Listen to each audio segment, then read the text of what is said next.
the composting, or do you have like piles and add in food scraps, or what do you typically do?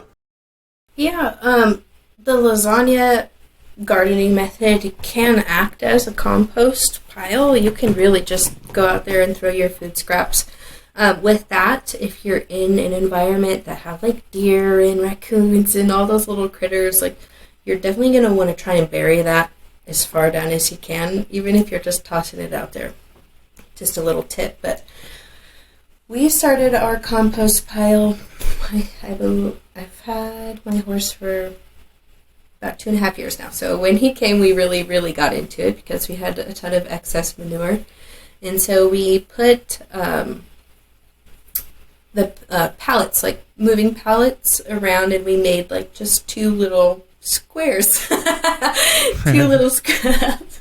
two little squares bays, right next. I guess, right? Yeah, yes, exactly. Two little bays. So we just started adding his manure, and of course, like there's a bunch of like dirt and all of the natural elements, but like also the straws and the hay, 2 different kinds of hay. So we have a prairie hay and we have an alfalfa hay, and grass clippings and leaves and food and anything that we could really utilize we threw in there. And definitely got hot.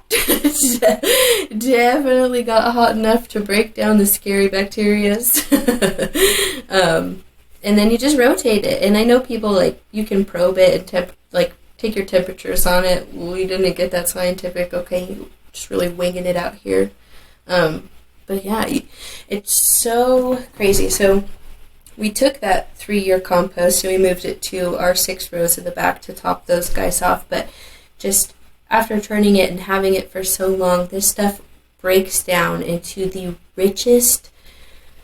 You'd think it smelled terrible, but it smells so, so good. So rich and like so much like dirt. I know that sounds funny, but from going from manure to dirt, it's just such a radical process. Like, you can physically hold this, and I think we can all do it now. Just tell when like that soil is super rich and it's ready to be planted in versus crumbly, crusty, or too tight, and it's just not plentiful. So like being able to see the difference was seriously not shocking, because I knew it was coming, but it was like, okay, yes, we're doing the right thing. You know, it was validating.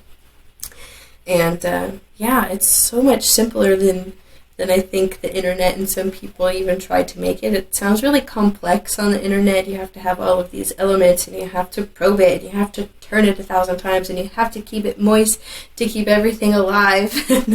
It's not as complex as it seems online. So that's our process. It's really easy, and if we're not using our food scraps for our compost, we feed it to our livestock, mostly our pigs. They just go crazy for bucket feed.